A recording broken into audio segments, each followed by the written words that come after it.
It is February 3rd, 2022. I want to welcome you all to the live stream.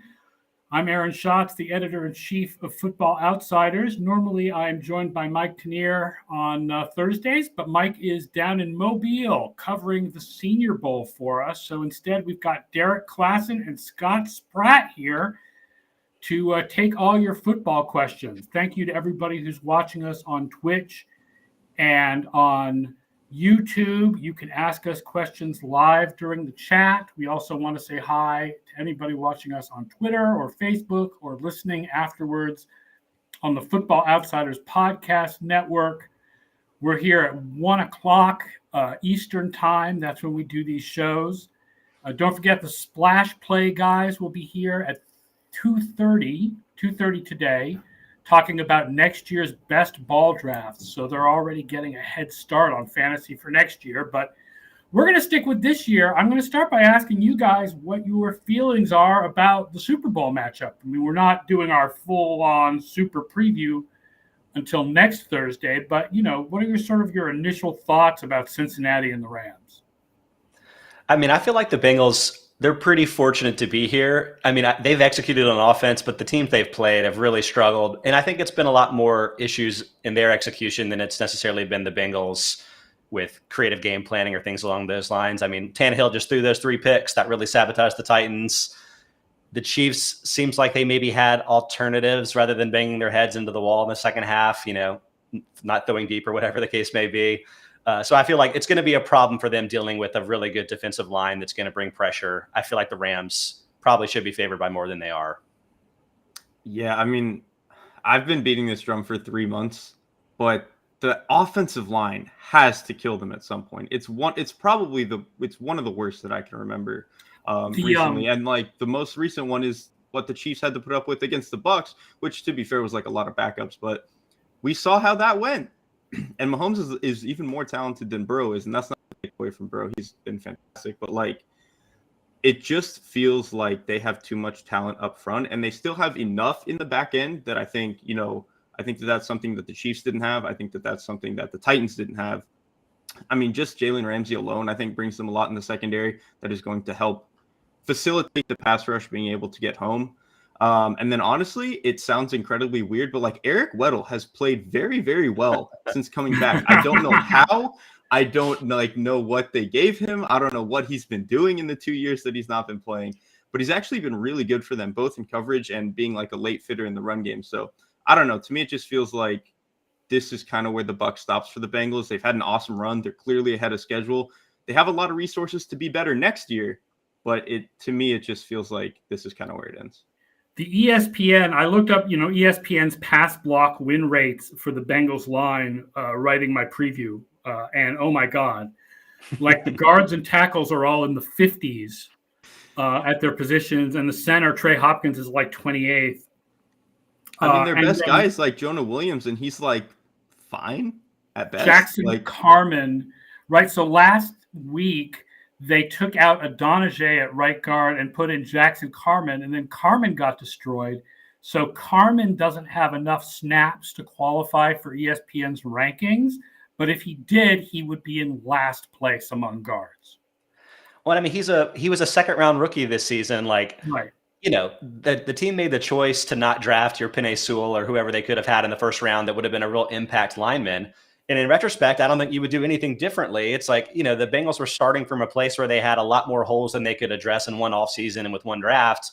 And it's great. I mean, they've gotten a lot further than you would think that team would have gotten. It's like, everything about it should be celebrated, but they just don't measure up to a team like the Rams that, beyond even having the incredible top end talent, they're pretty good across the board, especially when guys like Weddle are able to be capable players. They just don't really have the same weaknesses that the Bengals do. Or Troy Reeder. The fact that, Derrik, that you tweeted that Troy Reeder had a really good game against the 49ers, at least in run defense. I mean, he's like a huge problem in pass defense, but if he's playing a role, then the Rams are really looking good. Like, I feel bad because I want to keep emphasizing the fact that, yes, upsets happen. And no, this is definitely not the biggest mismatch in Super Bowl history compared to something like the Giants and the Patriots in 2007.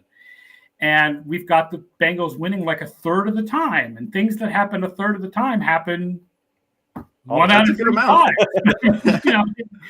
But at the same time, I definitely feel like almost like I'm being gaslighted about the Bengals. Like they're just not that good. They're a nice little team that's probably DVOA probably has too low, but other advanced metrics had them at like 12th or 13th, right? Well, we had them 17th, and I think 12th, 13th is a little bit closer to where they were, and obviously they've been better in recent weeks, but all their playoff wins have been one-score wins, and the offense hasn't really played that well. It's the defense that's played surprisingly well. But then the pass rush, we keep hearing about what a great pass rush they have. I looked up the ESPN pass rush win rate. They are actually lower in the playoffs than they were in the regular season. A lot of these sacks they've had have been coverage sacks. Like a lot of those Mahomes sacks were, dropping 8 into coverage and nobody was open, and Mahomes I don't know what was up with Mahomes in that game. But yeah, the only thing that I've been trying to dig this up, basically, like what happened to the Chiefs in the second half. The most compelling argument that I've seen isn't just that they dropped 8 into coverage. It's that their linebacker, Logan Wilson, would like engage with the guard to like pretend to be part of the pass rush, but then drop back to spy. So like that's perhaps what kind of cut off Mahomes being the one that could then scramble. Because like the thing that makes Mahomes impossible, beyond the fact that he can just get the ball wherever he wants it on a dime, right, is that he's also super athletic and can run for big games, which he did the week before in the playoffs too, right? So like it takes away every angle you would normally have. But like by feinting, so to speak, maybe the Bengals kind of tricked Mahomes into like taking away the outlet that would make the easiest, most sense for the coverage looks that he was getting. And it was tough. But like, obviously the Chiefs had the best offense in my mind, but like the Rams, I don't even know what the strategic approach might be. Like what would you do to even go at it? Because I feel like they're a little bit more, I don't know, broadly successful. That like they're not as single-minded necessarily. So like I feel like they're going to be more adaptable to a game plan, and it's going to make it really hard for a team that's not as good to match up. I think to me a lot of it comes down to like the Rams can kind of attack the core of your defense a lot better than I think the Chiefs can. Travis Kelce's great, but like what the Rams can do in terms of mixing and matching Cooper Kupp as a blocker, going over the middle, all that sort of stuff, on top of OBJ just being fantastic as a one-on-one outside guy. Like, and that's the thing with the Chiefs, like Tyreek Hill is awesome, Travis Kelce's awesome, but like OBJ to me is kind of like a different level as a pure one-on-one receiver. And I think we've seen that especially over the last, right towards the tail end of the season and through the playoffs. And so to me, I don't really think the Bengals have a guy who can match up with that. I think they played really well this past week, but it just feels like they've been overperforming. And I think when they match up against a guy like Odell Beckham, I think it's just, I don't know. I have a very hard time believing that they're going to be able to cover him for 4 quarters. Yeah, maybe he's a very different receiver than Hill. It's not that he's better than Hill. It's just it's just way different style. Mm-hmm. And maybe they put a Awuzie on Kupp and feel like they can slow Kupp down because Awuzie was so good this year. But then, yeah, who do you put on Beckham? I mean, I can't remember the name of the other outside corner. Eli Apple. Hilton's the slot guy. Eli Apple's the other one. Yeah. Oh, Eli Apple. Yeah, I mean, Beckham's going to destroy him. Yeah, he's going to exactly. But also, like, if the Bengals really over-dedicated to pass coverage, then I feel like the Rams would happily take those carries that are all 75% success rate carries, right? Like, they're not going to be stubborn with the passing game in the same way that it seemed like the Chiefs were being last week. No, although I wonder if they go back to more Michelle, because, I mean, one thing that we've definitely seen these first 3 weeks is it's a really nice human interest story that Akers came back from the Achilles, and he's useful as a receiver in a way Michelle is not, but his running has been bad.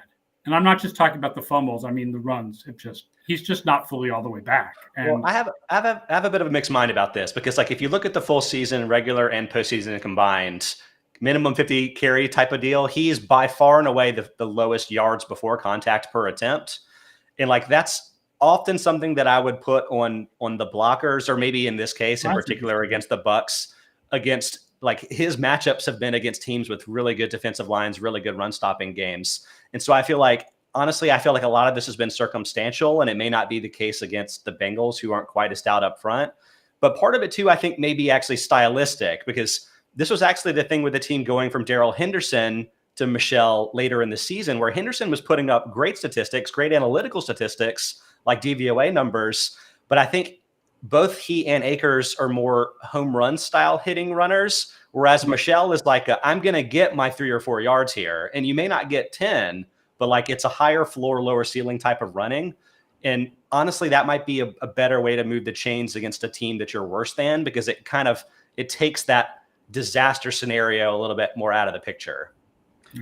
I also would not be surprised if they tried to really hone back in on a lot of their under center stuff, because I think if they can do some of their like motion stuff off of under center or get like a bunch of split zone and stuff, I think that's how you have to run against the Bengals. I think their interior players are too good to just, line up and run at them. I think you have to get their linebackers kind of out of position, and playing the run. I think they both have pretty bad eyes. Logan Wilson is really good in pass coverage, but I think in terms of, the way they deal with eye candy in the run game is a little questionable to me. So I think that's probably the best way to take advantage of that. And then of course you can, play action behind that sort of stuff. So I'm really interested to see how much Sean McVay leans back into that for as long as what you're saying is if you could combine Troy Reeder and Logan Wilson, you'd have a hell of a player. You'd have like a top 10 linebacker, dude. Pretty good.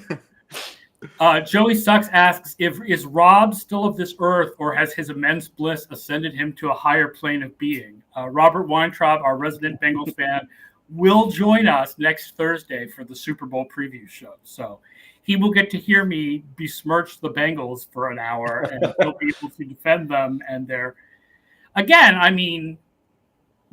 it's first of all, they're a great story. It is nice to see new teams make it, right? The Bengals have never won a title. Their fans have never won a championship in football. And I think their last championship in any sport is the Reds in like 1990. And LA, the Rams haven't won since 1999. And the Rams have never won when they're in LA, although obviously LA has plenty of titles in other sports over the last couple of years.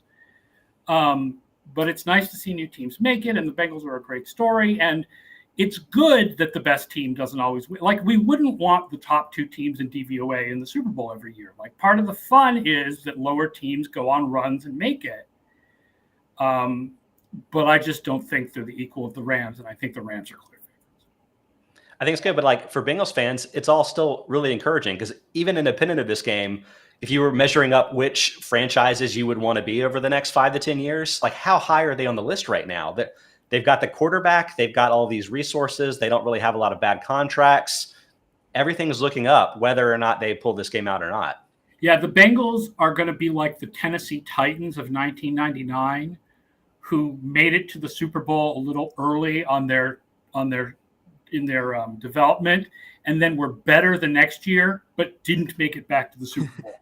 Yeah, like that's what I think is going to happen to the Bengals. Is they're actually going to be a better team next year, but the odds of them getting back to the Super Bowl are long, especially when it looks like all the good young quarterbacks are in the AFC for the most part. And that includes the ones who we haven't seen their development yet, right? Like if you look at last year's drafted quarterbacks, I guess Lance and Fields are in the NFC, but Mac Jones and Lawrence, who, we all, I think, still expect that when they get real coaching, Trevor Lawrence is going to, we keep talking about, the great young quarterbacks of the AFC, and not mentioning Trevor Lawrence. Like, Trevor Lawrence is going to show that he's one of them next year. I don't know. They all seem really packed into the AFC. Mm-hmm. Let's talk a little bit about the other big story of the week. Remember, you can ask questions if you're watching right now on YouTube or on Twitch. We'll take your questions. It is sort of our Ask Me Anything, rather than I think it says weekend preview on the top, but obviously there's the only game to preview this weekend is the Pro Bowl, which none of us care about. But I want to ask you guys your feelings about the Brian Flores lawsuit, which I think, when it first came out over the internet, it was just sort of like your jaw dropped at what was being alleged. Now it's been a couple of days and we've had some more time to think about it and what could possibly happen here from the allegations that he's made. So the interesting part to me, I'll start with the allegations that Stephen Ross was offering him. It was like $100,000 for every game that he lost in like the 2019 season when they were Clearly trying to tank, and the way they built the roster, it was clear that they were trying to tank. I think what's interesting to me is that if you just like stripped all of the names and didn't know who all these people were, it's not that crazy that an owner would like actively just want to tank and be like, we're not good enough. We've seen this in basketball. Like, let's just try to get a high pick. Let's try to get a quarterback, all that sort of stuff. The problem that complicates it to me is that it's also not that surprising that an owner would do this to a black coach.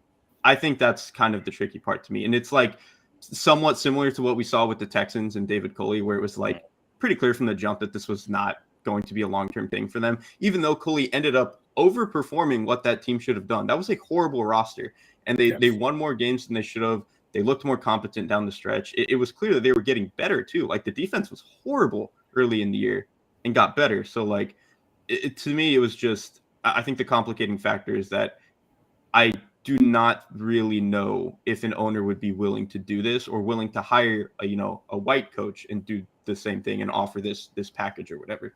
Yeah, I mean, honestly, this has been like kind of an upsetting revelation with that too, because it's like, you think, like, in my mind, an owner would treat, getting a new head coach in there like trying to get a new franchise quarterback. You're trying to identify a coach that you think can become a long-term asset to your team, right? Mm-hmm. And that's why I was like, oh yeah, like getting guys like Flores and Culley, it's maybe a little non-traditional because like they weren't even official coordinators at the time. You could probably argue whether Flores was like the real defensive coordinator for the Patriots, but they were both like a little non-traditionally qualified for the job. I was like, oh, they're getting a little bit creative in who they're trying to get to come in and be their coaches, which I think is great because I think we've really kind of learned over the years that being a good offensive or defensive coordinator isn't necessarily a great tell about whether you're going to be a good coach in the future. So they get these coaches in, they both overachieve, and it seems like it's going well. But if behind the scenes, they maybe were treating it more like, hey, let's, instead of getting some of the top candidates that we maybe would have to pay more, let's save a few bucks, lose in the short term, and then fire them, and then like hands washed of the situation, and like then we can get the coach that we want to get, and then maybe nobody's killing us about like having non-diverse coaching hires year after year after year. Like it's like honestly kind of awful and conspiratorial in that sense too, right? If that's what's really been going on. It's interesting because I think that the story that has become the biggest story out of the lawsuit is the idea that Stephen Ross might have offered to pay Flores to lose games. And that one, I mean, yes, it's connected to the racial stuff because, like you said, boy, it seems like tanking teams do seem to have black head coaches an awful lot. But in a way, that story is very separate from the racial angle of why do we not have more black head coaches. The other thing I think is sort of interesting is I don't know how we got to this position where we have not a lot of, but a reasonable number of black general managers, but we don't have black head coaches. Like, how did we get to that position? Like, it's something that I find like the Vikings, that their last three candidates were O'Connell, the white offensive coordinator from the Rams, Patrick Graham, who's a black defensive coordinator from the Giants, and I think it's D'Amico Ryans was the other one. No, not D'Amico Ryans. It was another defensive coordinator, though. Another black defensive coordinator. I'm blanking on who it was, who was their third finalist candidate. But it looks like they're going with O'Connell, and you're like, oh, God, here we go, another white guy, except they just hired this very promising, very smart young black general manager. So it's really hard to accuse Adolfo Mensa of racism. I mean, in the hiring of head coaches. But, this is the problem with the black head coach thing, is that every team, there is a reasonable explanation for why they hire the white guy. The problem is it as a whole group. Like with Jacksonville, apparently, there seems to be some kind of problem where the Khans really want to keep Trent Baalke there, and Byron Leftwich basically demanded that if he was the head coach, that he bring his own general manager in Adrian Wilson, and they balked at getting rid of Baalke. And that's why we don't have a black head coach in Jacksonville now. There's an explanation for each team, but it's the group aspect that doesn't add up. Yeah, I mean, it's a tricky spot because with the comparison with the GMs to the head coach thing, I wonder if there's like a little bit of like racist inertia kind of that from the coach's perspective because of what owners have been looking for their head coaching candidates. It's like, think about the ways that you might have a leg up in developing into like a 40-year-old man who has, a good chance to become a head coach, right?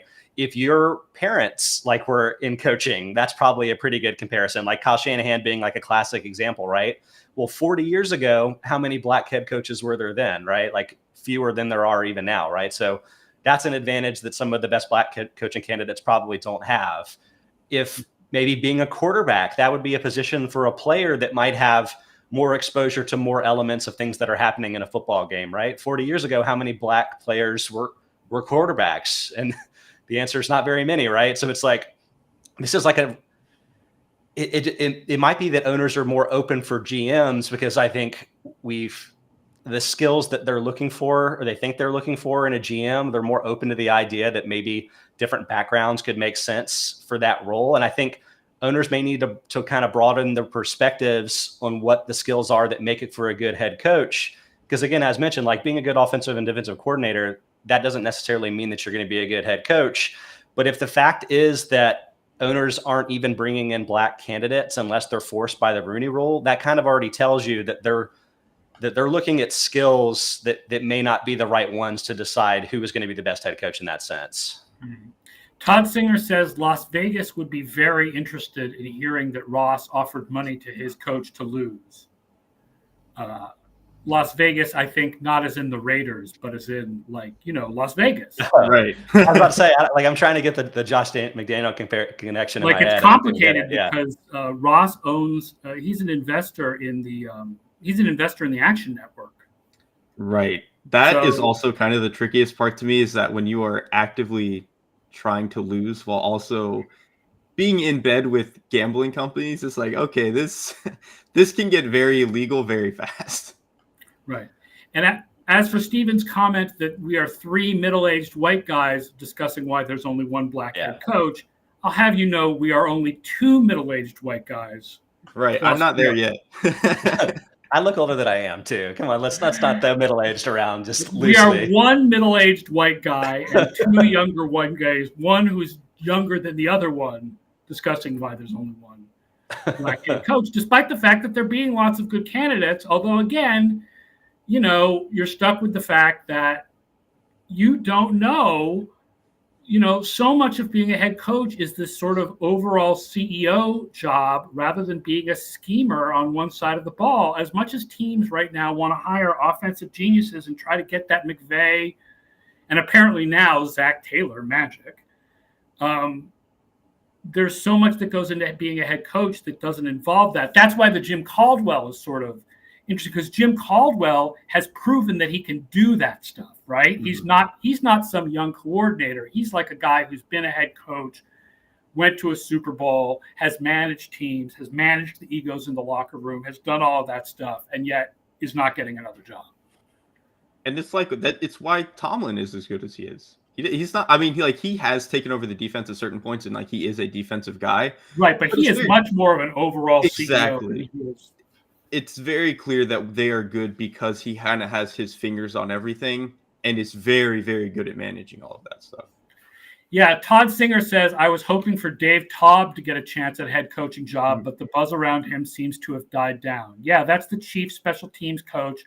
And hey, look, I mean, special teams, I love the idea of a special teams coach getting a head job because you work with both the offense and the defense. It definitely gives you more of that CEO position where you have to manage the whole team.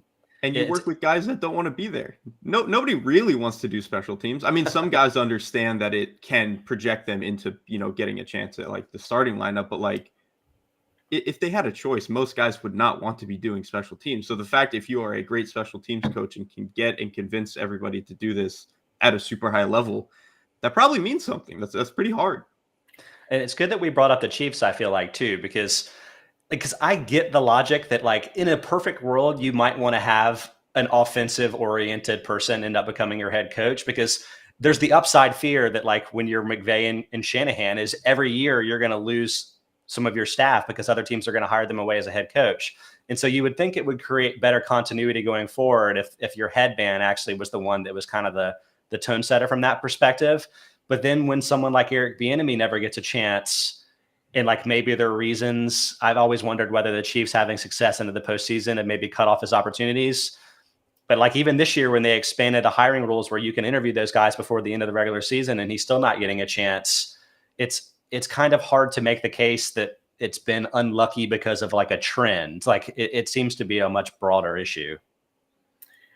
Useful was first pointed out that the special teams coach thing worked with the Ravens with John Harbaugh, but not so much with the Giants with Joe Judge. It's not foolproof. I would just like to see more teams kind of explore it because it's largely unexplored. Yeah. True Mac wants to know, do you think more franchises are going to go after collegiate duos from the same team? I feel like the Bengals have proven that it works. Or is this a fluke? You know, by the way, Tua Tagovailoa and Jalen Waddle is another really good duo that played in college together and obviously had a strong rookie. Waddle had a strong rookie year for the Dolphins in a very different way than Chase. To me, I think it's just if both players are good, it'll work itself out. Like it probably helps a little bit, especially with easing in whoever is. It probably helps more in the first year. Right. Because they've got that experience together. It probably helps whoever the younger. Together for 2 or 3 years, they'll catch up with the guys who played together in college, I would think. Exactly. Like, you know what? Maybe it did help Chase's inroads into the league a little bit and maybe helped his transition a little bit. But like, ultimately, if Chase was this good, he was going to get there anyway, right? Like, I don't necessarily think having Burrow was. I mean, it helps, but yeah, I don't think it's like why he's that good. But from the opposite perspective, I do think it almost makes more sense with Burrow than it would for a lot of other quarterbacks in the league because Burrow is such like a defense reading, timing related quarterback. Like he's seeing his successes by making those good decisions and good reads and being in sync with his receivers, comparing that to somebody like a Kyler Murray, right? Where it's like much more a playground style of football where he's running around doing stuff, making incredible plays physically. And it's just like, I almost feel like more than any other quarterback in the league, Burrow would benefit from having incredible chemistry immediately with the player by having a history with him. I think that makes sense, especially if there's just many one-on-ones he throws up.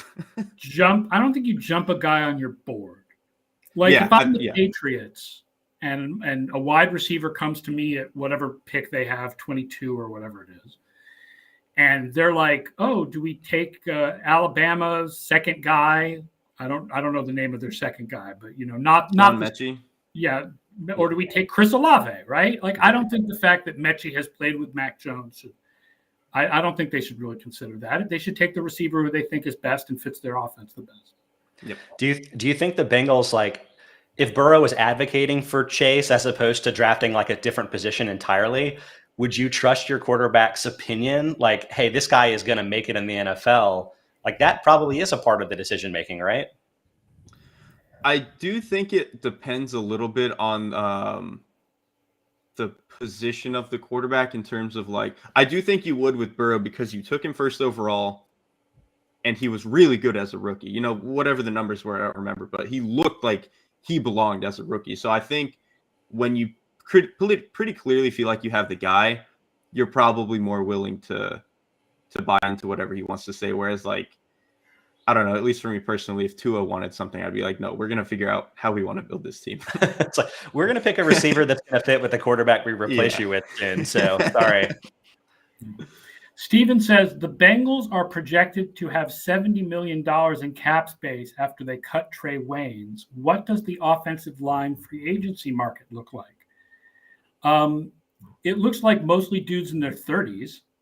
Because that's what free agency looks like. I just brought up the Sport Rack's list of offensive line free agents. I mean, there are going to be some good guys available depending on whether guys get franchise tags. So Ryan Jensen, right? Ryan Jensen is going to be available depending on whether he gets franchise tagged. Teron Armstead, Andrew Norwell, right, the guard from Jacksonville. Former Brandon Panther legend. Yeah. Who I may get franchise tagged. Jason Kelsey, but he's old.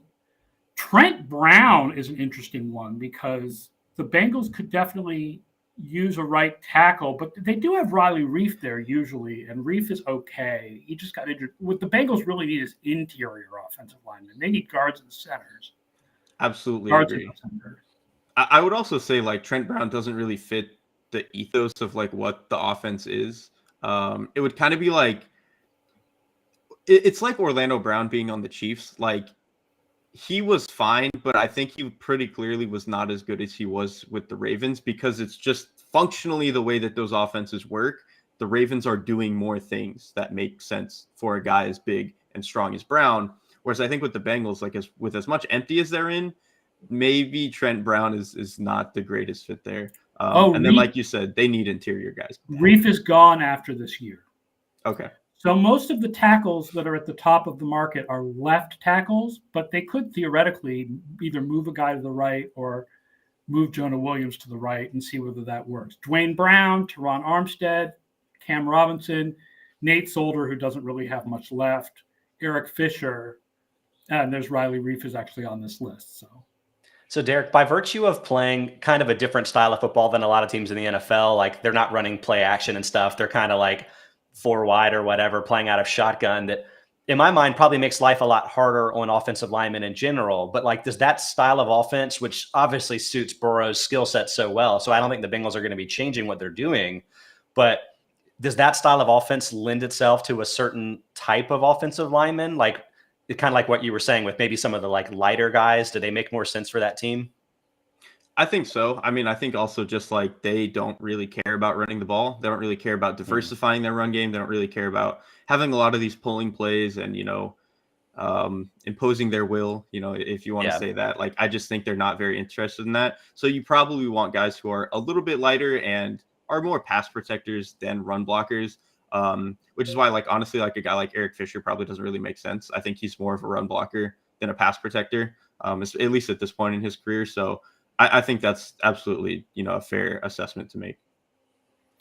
Lucas Hedgrid says, what is one specific thing that could turn the Super Bowl in the Bengals' favor? Finish this sentence. The Bengals have a good shot to win the Super Bowl if blank happens.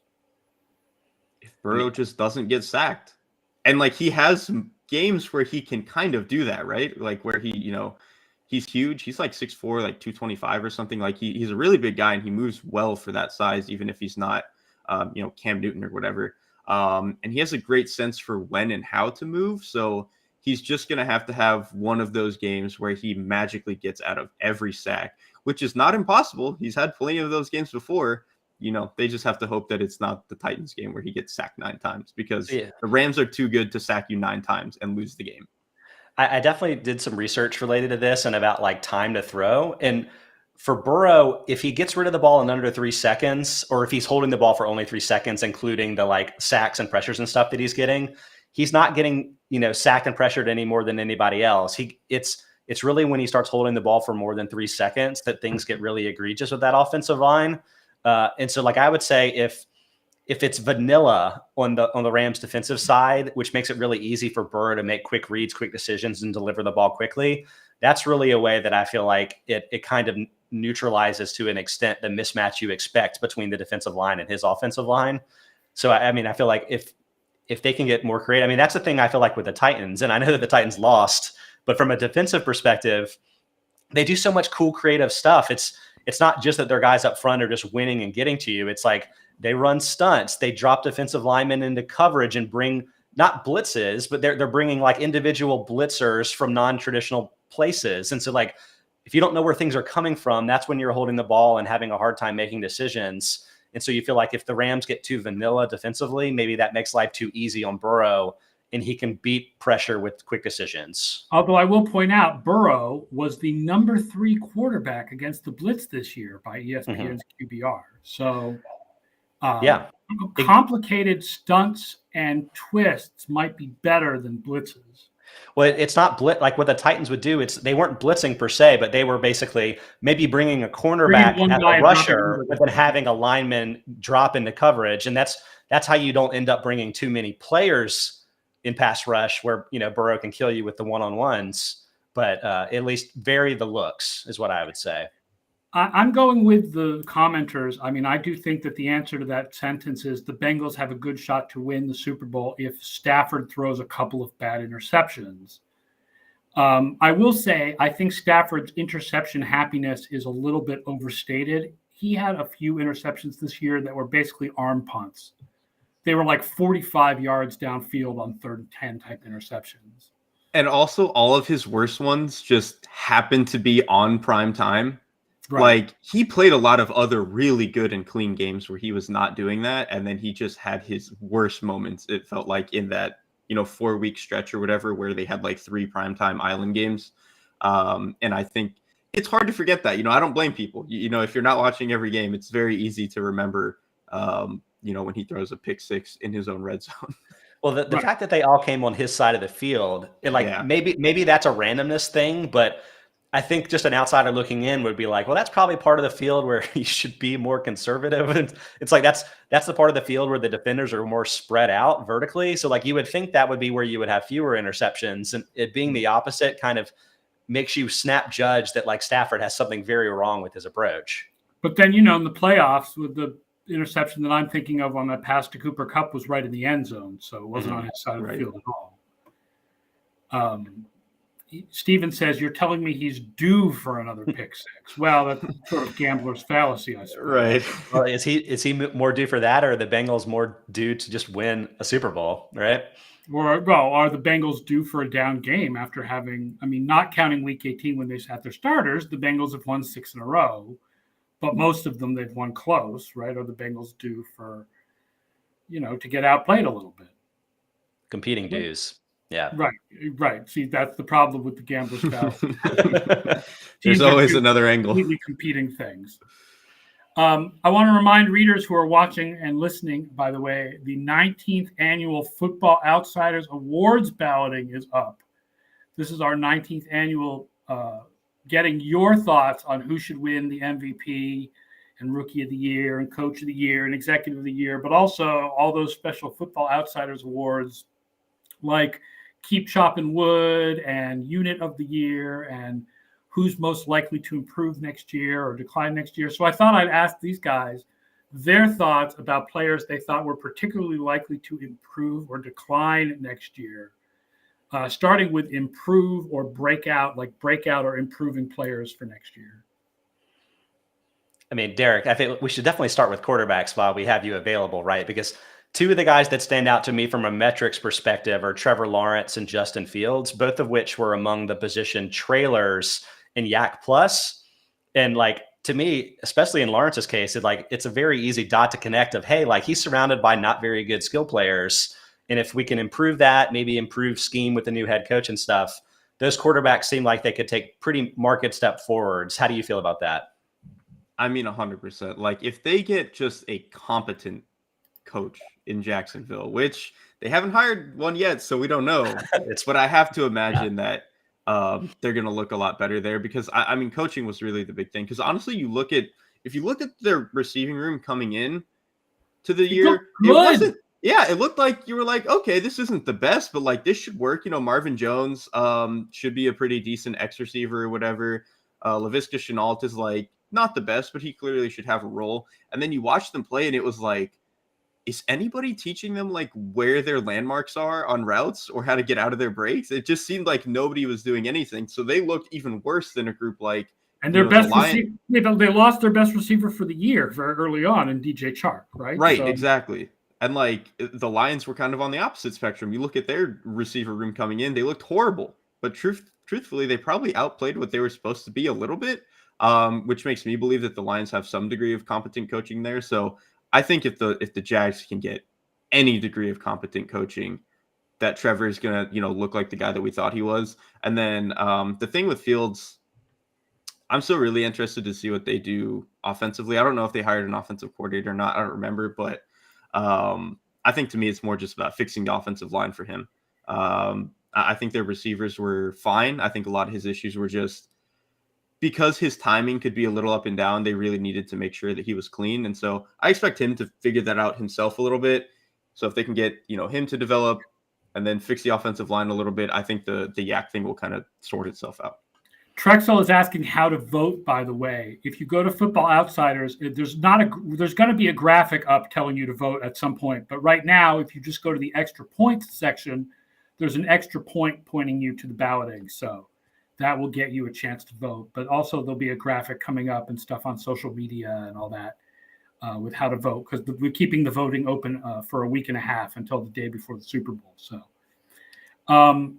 I mean, my breakout choice is Trey Lance. I mean, if you talk about a player who's going to break out next year, I think everybody feels like Trey Lance as the starter in the San Francisco offense is going to have a huge year. But for improvement, I mean, I don't know if Etienne qualifies as a breakout candidate. Sure. Would Trevor Etienne qualify as a breakout candidate or a comeback player of the year candidate? Why not both?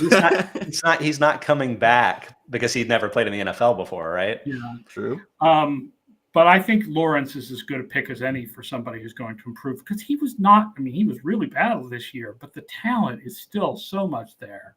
It was like an impossible situation, really, because like people kind of pointed out like. I don't know, like the Andrew Luck when he stepped in, that team wasn't very good and he still produced, but it was like that team was leaps and bounds better than what Trevor had. Like it was not even close. And like even just looking at the rookie situations this year, like I think what the Jets had was leaps and bounds better than what the Jaguars had. Like Corey Davis is a good NFL receiver. Elijah Moore, good NFL receiver. Jamison Crowder is like fine. Their offensive line, I think, was better than the Jaguars. Their coaching was better. The Jets and their coaching was better. With Mike LaFleur as the offensive coordinator. So like as someone who doesn't like study this, it seemed coming in that like if Lawrence was going to fail, it seemed like it was going to be like a schematic translation because like he was running a lot more like RPO and stuff in college than like Lawrence. I think.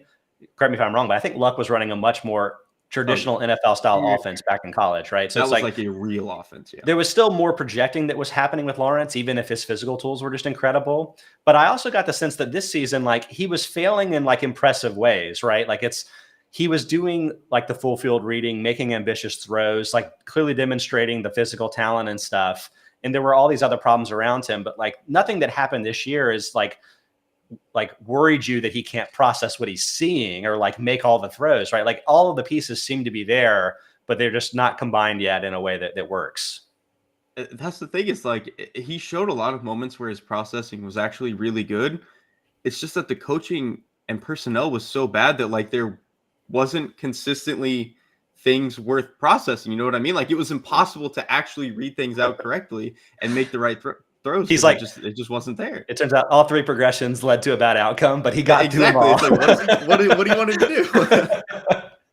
You're like, Tavon Austin. That's my third choice. How's it looking? Not good. The insistence that Tavon Austin was a real NFL wide receiver in Jacksonville this year. They were really high on like bringing in the returners as their number 2 and 3 receivers this year. It didn't really work out. No, because Urban Meyer always thinks he's going to find Percy Harvin again.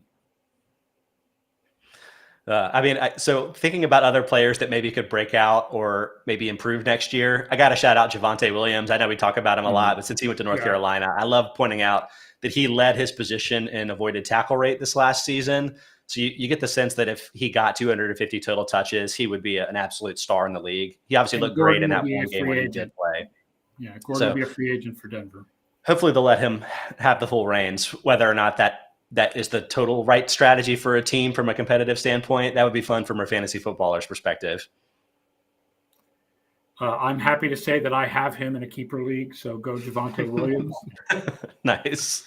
Derrik, do you want to talk about Kyle Pitts at all? Like he pops from this perspective a lot from a fantasy angle because he only scored the one touchdown, but he was the biggest tight end underachiever in terms of touchdown scoring based on like where he saw his targets. I think he was top 5 at the position in end zone targets. It just didn't work out. But I also get the sense that was more fluky than anything. And then you still really love his talent, right? 100%. I mean, I don't even think like the Pitts thing isn't really like he needs to be better. It's really more just like the offense needs to be better. They weren't getting to the red zone enough because they just weren't good enough. Because he was pretty clearly their best guy, especially with Calvin Ridley, dealing with some of the stuff that he was dealing with. So, I mean, I think Pitts has a talent. He's just insane, man. Like he's what, like 6'6". You can legitimately play him at wide receiver. Like you can legitimately put him at X and he's probably better than all but a handful of guys at that position. I think what continues to fascinate me the most about him is like, he's big and athletic. He can get open, all that stuff. But the way that he can bend and contort his body and just find the ball, no matter where it is, whether it's down on his back knee, whether it's up in the air, whether it's on the sideline, he has an unbelievable body control, literally one of the best I think I've ever seen for a pass catcher. And that alone, I think, is going to make him elite I would not be shocked if he was the number one tight end in fantasy next year. Yeah. Like even with the Atlanta offense being kind of meh, because he's so clearly their top target. It wouldn't shock me. And I think, for as much as the Atlanta offense was not that productive this year, I think Arthur Smith actually did a fantastic job getting what they could out of that offense, with not a great offensive line, some weird, moves at running back, making Cordero Patterson what he was is pretty fantastic. And then having to deal with I think it was Olamide Zaccheaus was basically their number 2 pass catcher for a lot of the year, which making offense out of that, good luck. But he did about as well as you could, I think. Steven asks, does coaching really matter that much in contextualizing young quarterback success if Joe Burrow got Zach Taylor to a Super Bowl? I think the issue is that Urban Meyer was a minus. Zach Taylor may not be a plus, but he's not really a minus. Urban Meyer was a minus. Right. I think that's the ultimate thing, is that Urban Meyer was very clearly a detriment to the team. Whereas Zach Taylor, to your point, he might just be kind of getting out of the way and letting Joe Burrow be Burrow. I also think even as a rookie, the Bengals pass catchers were a lot better and cleaner than whatever, Trevor had to deal with in Jacksonville. It's also a weird situation with the Bengals where the Burrow's best attributes kind of lend itself to that, again, shotgun wide offense where it's, he's going to be the one that's processing and making the reads and making the decisions. And he would make total sense in a Mike McCarthy offense. And it's that makes it seem like coaching doesn't matter. But if you look at a different quarterback with different strengths and weaknesses, I think we were just talking about Arthur Smith. I think he's a great example where Ryan Tannehill was a bust failed quarterback. But when you got him in a system that really highlighted his ability to stretch the field, where he was relying on play action, kind of moving away from the types of plays where he was really catastrophic and moving toward the plays where he actually has the right skill set, made such a huge difference. And, 25 to 30 coaches out there aren't going to have a quarterback that can do everything. And so they are going to have to try to put their quarterbacks in the best positions to succeed. So I think coaching is really important. And I think the fact that the Bengals run an offense that isn't as schemed up as with the Browns or, with the Titans or whatever, that may just mean that's what makes the most sense for Burrow, and Taylor might be capable of so much more. In this case, I think less is more. I think he's doing the right thing. I think that's absolutely the case. I think everyone wants to be this play action offense and stuff because that's what's become popular. That's who everybody's hiring. That's what Zach Taylor was supposed to be. But you look at Joe Burrow and it's why would you want him doing that? Why would you want to make him do the same stuff that Ryan Tannehill or whatever is doing? It just doesn't make sense with his skill set. To your point. So I think in some ways it's kind of good coaching that he's realized I'm just going to get out of the way and do all the things that Joe Burrow likes instead of whatever I think might be the best way to run an offense. Mm-hmm. Scott, you had a couple of other names on your for improvement list for next year that were interesting. Yeah, so I think Saquon Barkley is probably a good one to talk about. It's really hard to unpack what's been going on with him with related to the injuries and everything else, because over the course of his career, his avoided tackle rate numbers have gone down and down every year, set a new low with that last year. His yards after contact numbers have been going down. Those tend to be things that I attribute more to the individual running back more than the offensive line. But I think it's also unquestionable that the circumstances around him have gotten worse and worse as he's moved along too. And when you see weird things like all 3 Browns running backs were top 5 in yards after contact this year, I'm starting to I think grow a bit as an analyst and be maybe there are things that the offense around players are doing that makes even things like that better or worse. And so I'm really curious what's going to happen with Barkley, hopefully getting better talent around him, hopefully being a further year away from the injury, maybe getting back more to his physical freak type of situation that he was when he entered the league. So I'd love to hear what you guys think about whether Barkley is going to really bounce back and, get back to being that top type of running back. Really important from a fantasy perspective, if not, again, running backs maybe not mattering as much from a real world perspective. I just have a hard time seeing running backs bounce back. The running backs usually don't get bad and then good again. Usually once they get bad, they're bad. Yeah. I think to me, it's the injuries become nagging, Exactly. I think for me, it's I don't think it's going to turn around in New York. I think if he's going to get back to a level where he is maybe not what he was, supposed to be as the number 2 overall pick, but getting back to being a good to really good running back, I think it's going to have to be somewhere else. I think it's kind of one of those things where he's been here for too long. He's been getting beat up for too long. It's been putting him out of a lot of games. Even through multiple coaching staffs, it clearly has not worked out from him here. I think he kind of just maybe needs a different set of scenery to get, a fresh opportunity, fresh eyes, on what a different coaching staff might think he can do, just all that sort of stuff.